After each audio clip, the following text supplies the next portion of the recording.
Spring transaction. These are a set of topics we are going to cover. So we are going to learn transaction management in Spring MVC, mostly Spring MVC application. We'll talk about the concept of global transaction versus local transaction. And Spring Framework, the transaction is being handled by Platform Transaction Manager interface and its implementation classes. And we are going to learn declarative transaction management. Basically, we are going to use transactional annotation. And then we'll talk about the concept of transaction propagation. Transaction management in Spring Framework.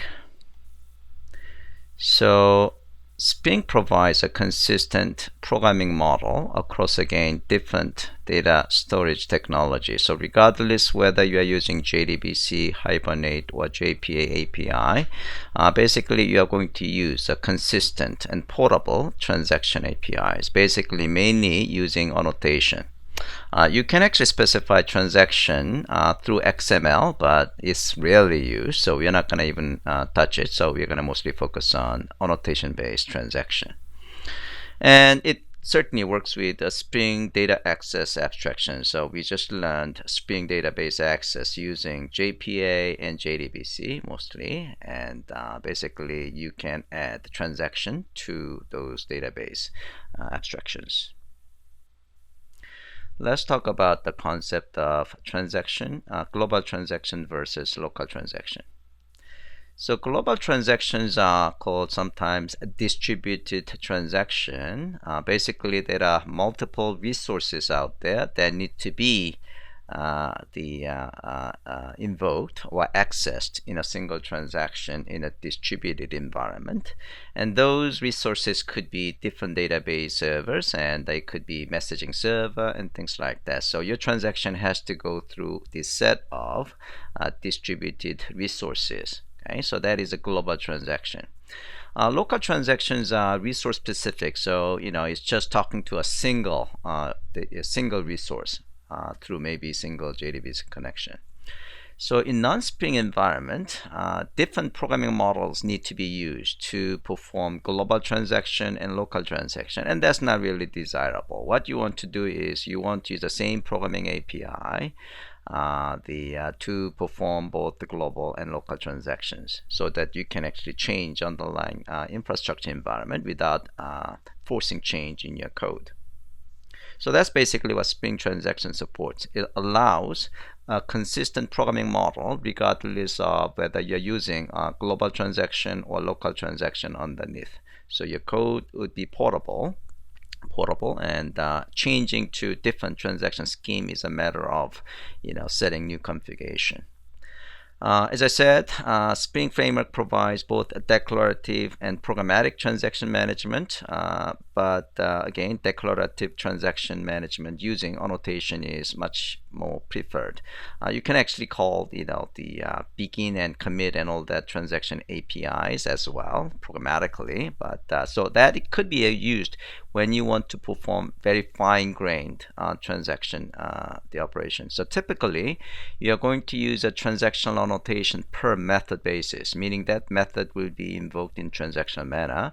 But if you need to actually have a transactional behavior within a method, suppose if you have a very long method, if you want to have control in terms of what set of methods in that particular method, what set of statements within that method, if you want to control in a transaction, then you have to use the programming API. Okay, but if you have to do that, that means you design your code incorrectly, right? It's actually good practice to make sure you are designing your method in a way that could be transactional as a whole. Okay, moving forward. Spring transaction abstraction through Platform Transactional Manager interface. So Platform Transactional Manager is an interface, and that is basically abstracting out all transactional behavior. So if you take a look at the source code of Transactional Manager, it does have a very small set of the methods, like a get transaction and commit and rollback. It's pretty straightforward. By the way, you're not going to actually call any of these things, okay? So this is just for reference only. So you can think of Platform Transaction Manager as a service provider interface, just like JDBC is a service provider interface, so that there could be implementations that provide a particular behavior of the transaction. So each of these different data storage technology will provide their own implementation of Platform Transactional Manager. For example, JPA will have its own Platform Transactional Manager implementation, and JDBC will have its own Platform Transactional Manager implementation, and things like that. Okay, and this is not the Platform Transaction Manager is not tied up with any lookup strategy such as JNDI. So you have basically it is a POJO, so that you can in fact do the testing on your code. Okay, so transactional status interface. So that is actually something that gets returned when you call the get transaction method of Platform Transaction Manager. What you get back is transaction status object, and with the transaction status object, you could actually find out more information about your transaction. You can find out whether that is a new transaction or it has any save points, whether whether you want to actually set rollback. Or if rollback, so set rollback only, or whether rollback is set, or you can actually perform flush, or you can call is completed and things like that. So these are available for you, but in most cases you do not actually have to call these things. Okay, so in most cases you're gonna just use your transactional annotation for method basis, and that's it. That is pretty much what you need to do. Okay, so these transaction status and is actually used when you need to have a fine-grained transactional control, but usually you don't need it. Okay, so as I said, you are going to select and configure a particular implementation of Platform Transactional Manager depending on what data storage technology you are going to use. So depending on whether you're using JDBC or Hibernate or JPA, you are going to select the different implementation of Platform Transactional Manager, Platform Transaction Manager interface. Okay, so as I said, different implementations are available, and the different implementation might actually require some more configuration,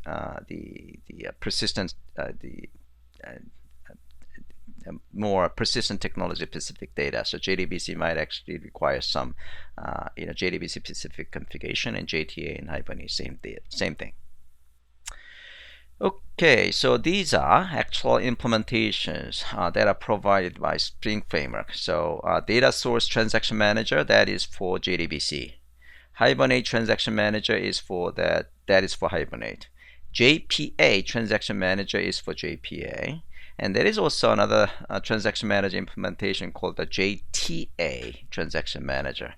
So this is used when you are going to actually delegate your transaction manager to another JTA provider like a Java EE server.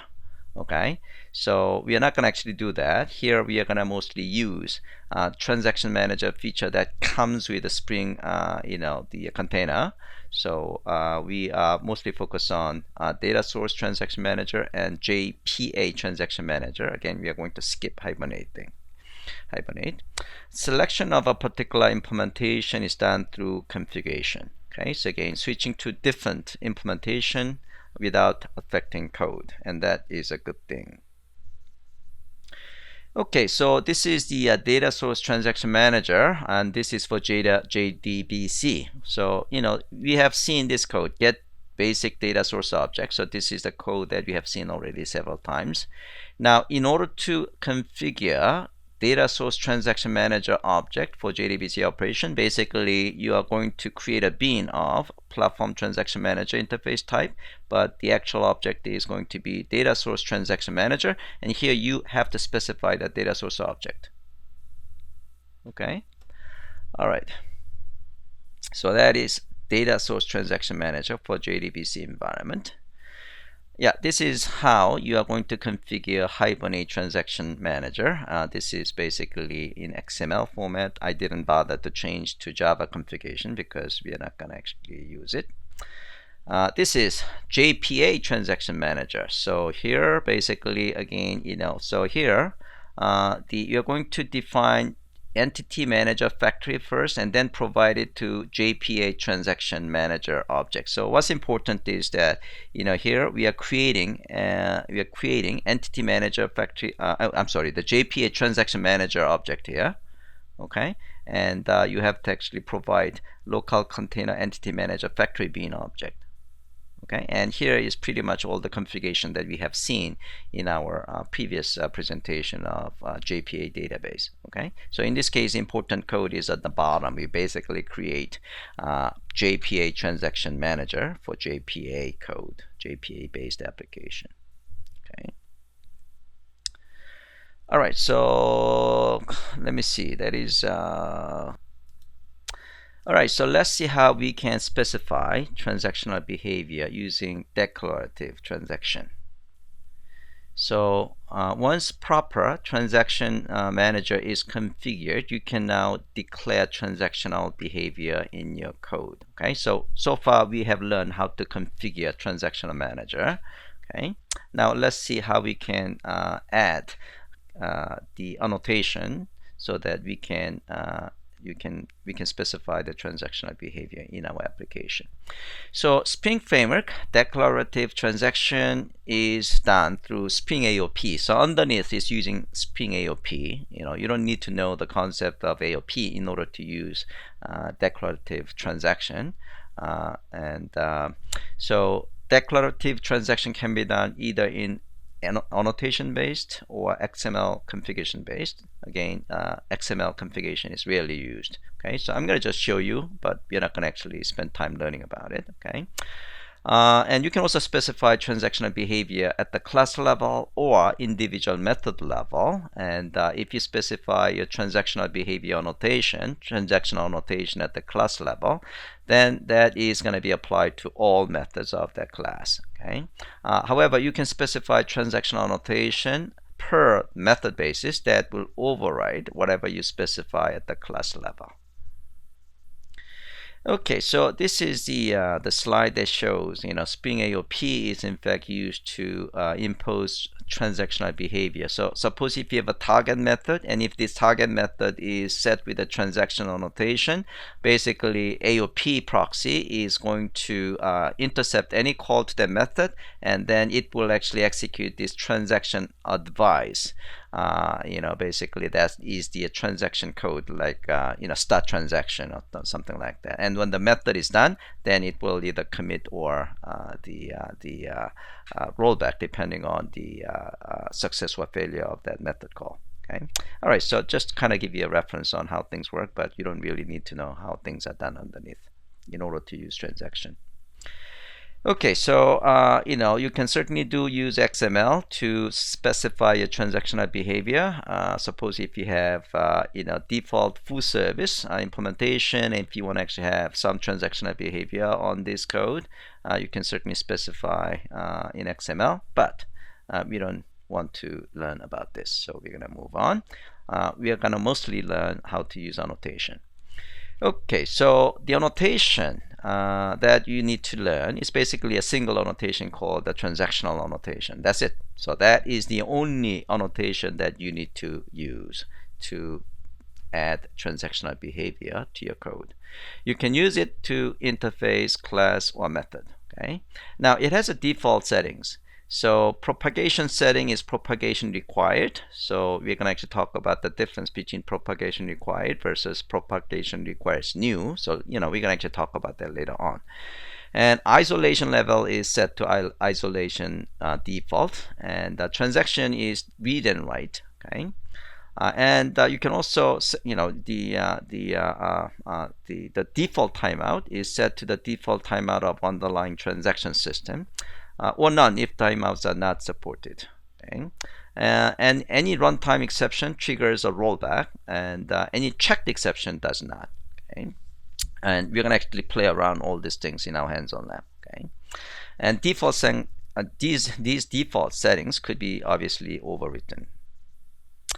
Okay, so here we are specifying transactional annotation to the service, okay, and the default, transactional behavior we just talked about will be applied, okay, to all this method. Okay, so let's see the actual code here. So basically, I want to use a transactional annotation at the class level, but I want to actually set it as a default of read-only. Okay, it's the default read and write, right? But we want to set it as read-only, meaning all the methods as the default will be read-only transaction, and read-only transaction is a lot more performing than read and write. Okay.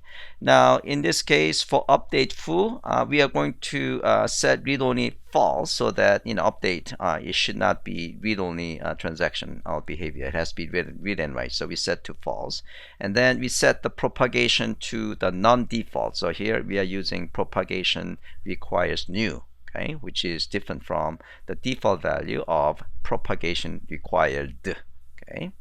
All right, so basically that is how you're going to use transactional annotation. Okay, all right. Okay, so we now have exercise 1 and 2 and 3. Okay, so I'm going to explain these things, and since we have 10 minutes away from lunchtime, hopefully I'll give you enough time to do this exercise. All right, so let's take a look at the exercise 1 and 2 and 3. Okay, so what we are going to do is we are going to perform JDBC without transaction. So the transaction we are going to perform in this hands-on lab is transfer of some amount of money from two different accounts. Like we have a savings account and we have a checking account. And this transaction of transfer amount of money is actually happening with two individual operations. It has to withdraw $100 from savings account. That's one operation. And then you have to deposit that same amount of money, $100, to the other account, right? So these two operations need to be performed in a single transaction. Otherwise, you're going to end up in a very funny state, right? Okay. So we are going to see that behavior, inconsistent behavior, if we are not using transactions. So that's exercise 1. So this is a bad behavior we like to watch, without using transaction.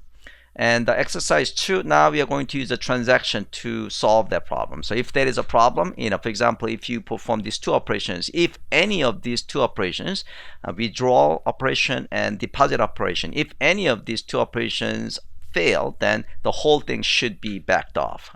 Whole thing should be rolled back. So that's the behavior we want to have by using transaction. And exercise 3, we're going to actually do the same thing with using JPA. Okay. All right. So so the way that we are going to cause an exception is we want to make sure that balance is always greater than 0. Okay, so we are going to actually to set that up in our the SQL statement. Okay, so account cannot be less than 0. So when you're trying to perform a withdrawal of, suppose if you have only $1,000 in the source account and you have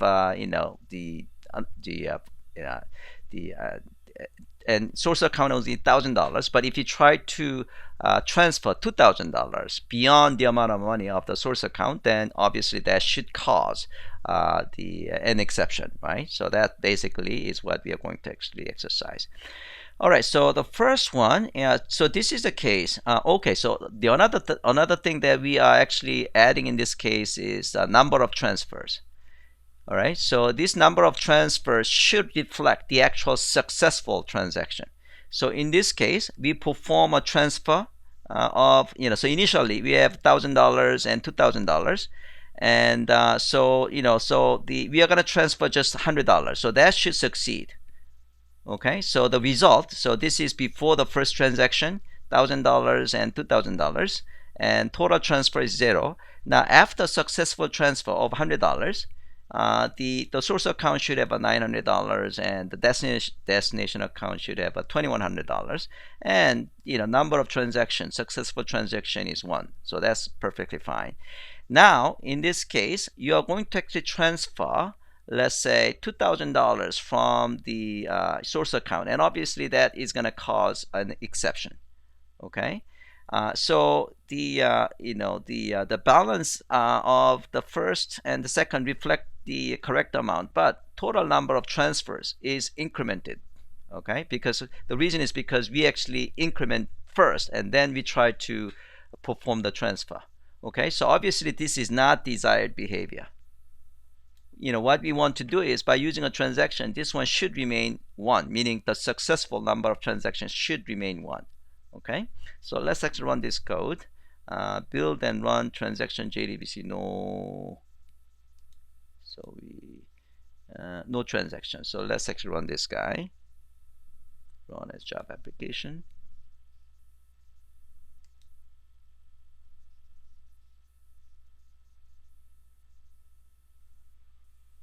Okay, so that is what I showed you. So the first transaction was successful, and second transaction was failed.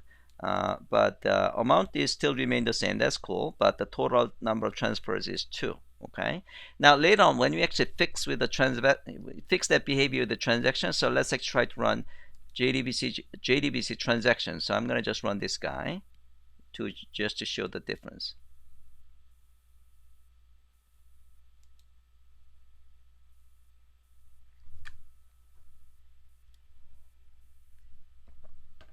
Okay, so here the first transaction was successful, okay, just like the first case, and then there was a failure, right?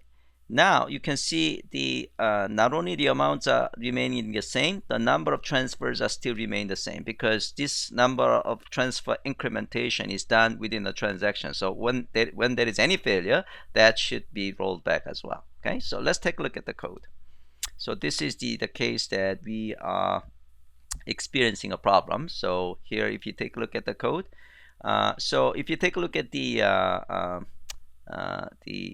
init SQL, so if you take a look at the init SQL, that's where we are going to set the balance cannot be 0 or less. Okay, so we have balance has to be greater than or equal to 0. Okay, so this is going to trigger whenever this is violated, database will throw an exception for us. Okay, so that is that condition. And we have a bank table. Yeah, so we also have a bank table. Bank table has bank name and then also total number of transfers. So this is the one that we are seeing here. So bank wants to keep track of how many transfers are being performed. I mean, how many successful transfers are being performed. Okay, so we have a bank table.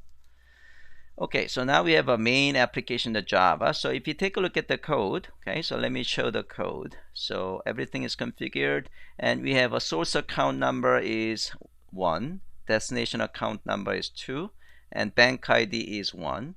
So first, we are going to create we are going to get an access to account service.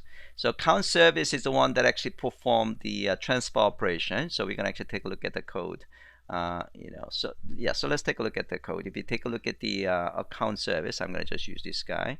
So we have a services package, and we have account service, and account service has these 3 methods: check total transfers, and check balance, okay, and then transfer. So the transfer method is actually being called with the source account, destination account, and the amount of money that is being transferred. So if you take a look at the account service import class, okay, so this is the service annotation we named as the account service, okay, and we are implementing account service, and we are injecting these 2 repository objects: account repository object and bank repository object. Okay, and it does provide 3 method. One is a check total transfers, and the other one is a check balance. Okay, this one probably does not need to be transactional because we are just reading the data, right? So it's not but this one transfer. So this is the one that actually has a transactional behavior. So inside of it, we perform 3 operations. So we're going to increment total number of transfers first. So we are going to actually increment total number of transfers first, and then we perform withdrawal from the source account, and then we deposit. Okay.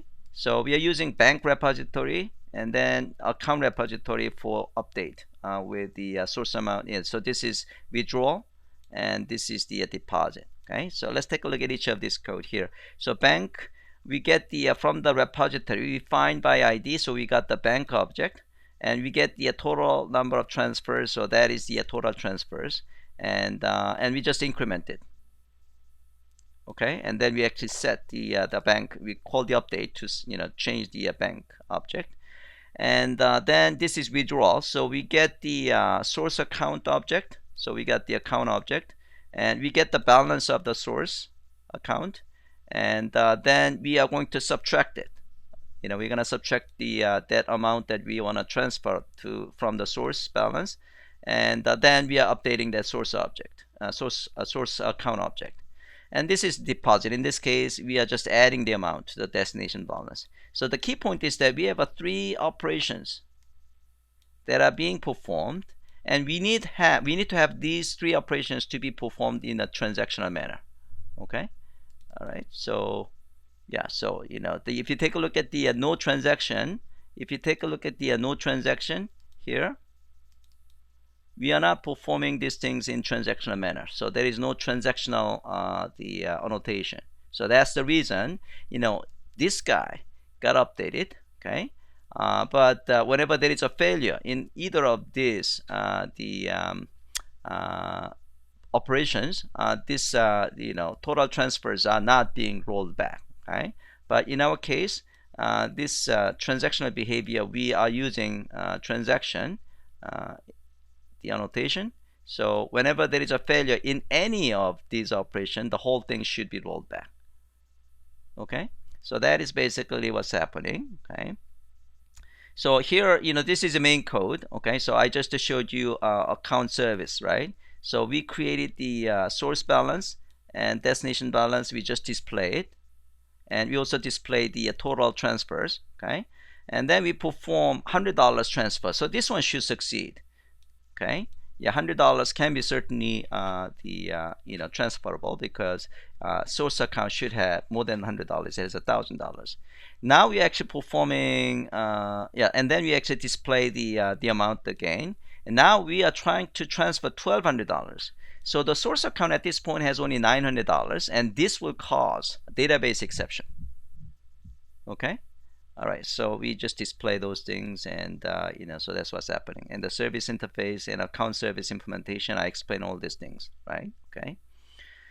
Okay, so that is the exercise 1, where we are not doing a transaction, but in exercise 2 we are actually doing a transaction. The only code is basically the result is 1. The only code is basically this. So here we have to configure, so we are actually configuring a transactional manager. Okay, so we are using JDBC here, so we are actually configuring data source transactional manager. Okay, and obviously we have to have all these JDBC properties, and yeah, these are pretty much the same with the previous code, and the only difference here is we are setting this transfer method to be transactional. Okay, so that is the only difference as far as the application is concerned. Okay. All right, so for your own exercise, modify the project. So add total transfer amount field to the bank class. So add that field to the bank class, okay? And this total transfer amount field is used to keep track of total amount of money that has been transferred, okay? Make sure this value does not get incremented when there is a failure. Make sense? Okay. So that's exercise 2. So 1 and 2 is using JDBC. Now exercise 3 we are just using JPA. So it should actually behave exactly the same. So let's just run the code. JPA transaction, run as, and the Java application, and it should actually work exactly the same as the JDBC with the transaction application. Okay, main application. Okay, meaning number of transactions should remain to 1.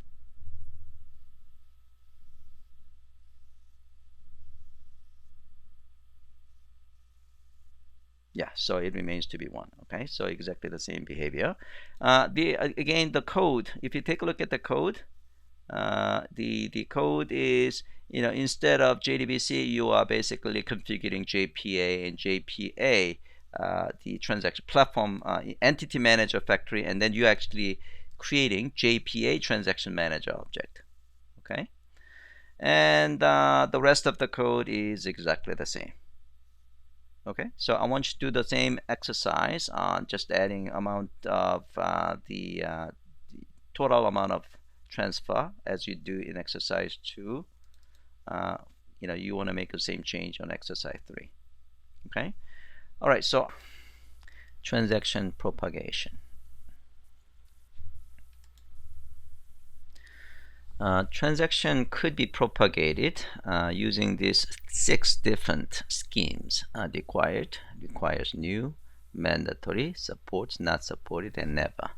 Among these 6, the first 2 are probably the most frequently used, and probably the most the rest of it, these 4 probably not that important. So required and requires new, those are only 2 propagation schemes we are going to take a look here. So required means that logical transaction scope is created for each method upon the setting is applied. So what it means is this. So we have transaction method 1 is calling another method. Okay, if this transaction method 2 is annotated with required, that means the transaction, in this case, transaction method 2. So if transaction method 1 already has a transaction context object, then transaction method 2 will use it. If transaction method 1 does not have its own transaction context object, then transaction method 2 will create its own. Okay, so required means that transaction method 2 will always have a transaction object. However, if the caller already provides a transaction context object, then it will use it, and otherwise it will create its own. So that's required. Okay. Requires new is that transaction method 2 will always create its own transaction. So compared to this guy, if transaction method has this transaction object, it will use it, otherwise it's going to create its own.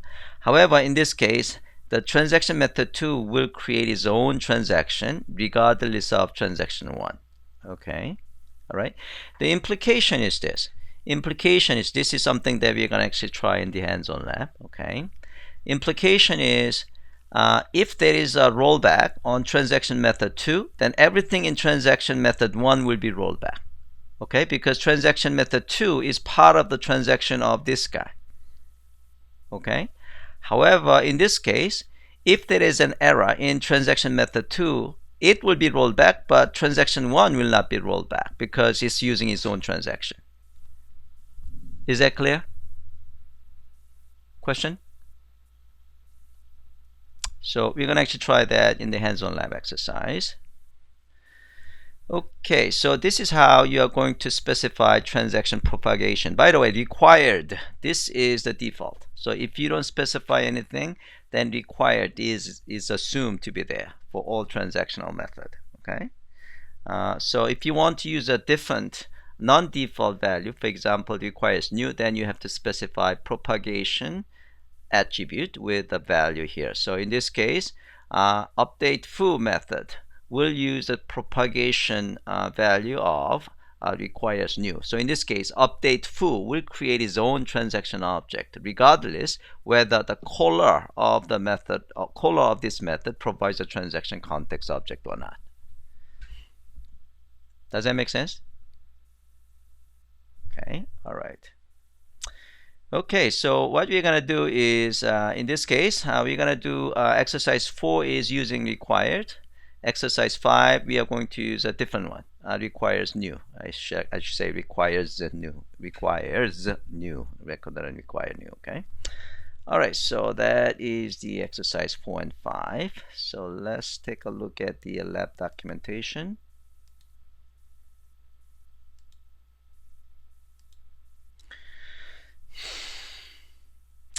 So here we are going to use required. Okay.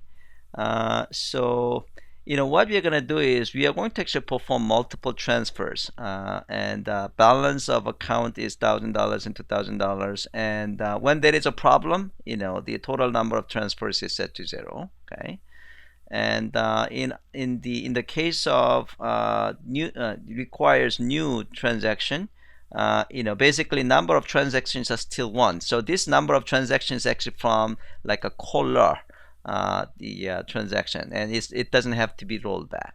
Okay, so that's the idea. So let me just run the code, and I'm going to explain the other code.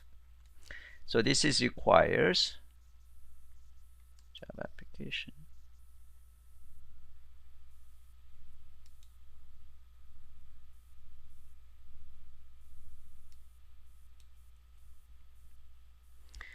Okay, so before multiple transfer, so we're actually performing multiple transfer. So the source account has $1,000 and destination has $2,000.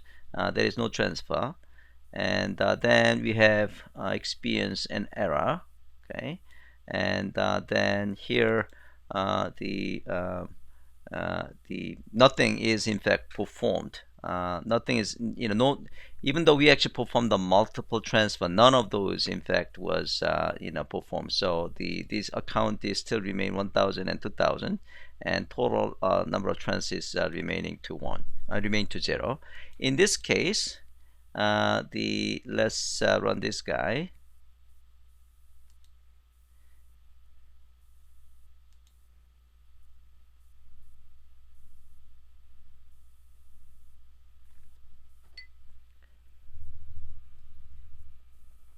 Okay, so in this case, before, and we have an error, and then the balance is set to 100 and 2100, and this is actually set 1. So what happened? Yeah, so I'm going to actually explain this code by using this the presentation. The lab document. Yeah, it's a little bit convoluted kind of the source code, because we actually introduced the two-layer, the one method calling another method kind of thing. So let me actually explain it. Okay, so this is main application Java. So we are going to actually have array of the list of integers. So these are, we are actually performing these two transfer. Okay, so we're going to actually transfer $100, $100, and then $300. So we're going to actually capture these amounts in the form of list object, list of integer. Okay, and then we are going to call a do multi-transfer method. So we are introducing another method called the do multi-transfer, and inside this do multi-transfer method, we are going to actually call the transfer method. Okay, so we are calling do multi-transfer method from the source account to the destination account, and then we actually pass an array of amounts. Okay, integer. Okay, so now if you take a look at the multi-transfer, so in the multi-transfer, we actually create the transactional object. So it creates a transactional object. Okay, and inside we are in a for loop. And for each loop, for each operation, we are calling transfer. So this do multi-transfer method is a method 1. This transfer method is a method 2. Okay, so now let's take a look at the transfer method. So in this case, if you take a look at the transfer method is using required. So this is a default, by the way. Okay, so what it means is that this transfer method is using the same transaction object created here. Okay, so if there is an error, even though we're actually performing this twice, right? If one of those two transfer has an error, the whole thing should be rolled back. Okay, so that's the reason when I run this required, you see none of the transfer is done, right? Okay, now if you go to the next one, now in this case we are using requires new. Okay, so if you see this code, the result is that the first transfer in fact was successful, and that was not rolled back, right? But second transfer failed. The second transfer is only rolled back, but the first transfer will not be rolled back. The reason is, if you take a look at this code, okay, so this is the transfer method. Okay, So this guy is you're using now requires new, which means this transfer method will create its own transfer the transaction object. So the thing, if there is a failure, the only that transfer will be rolled back. Okay, so if you actually go back to the multi-transfer code, okay, each of these transfer will run in its own transaction object, which means if we are running, like if we have three if you actually perform, let's say, 3 transfers, and if the third one has failed, then the first 2 should be successful. Okay, so that is a case of the exercise 5. Okay, so I want you to do your own exercise here. So add again, total transfer amount to the bank class, and the total transfer amount is used to keep track of the total amount money that has been transferred. So in this case, the total amount of total transfer amount should not changed. I mean, actually, total transfer amount should be 0 in this case, right? However, in this case, total amount transfer should be $300, because that's what you have transferred in the first transaction. Okay, all right, does that make sense?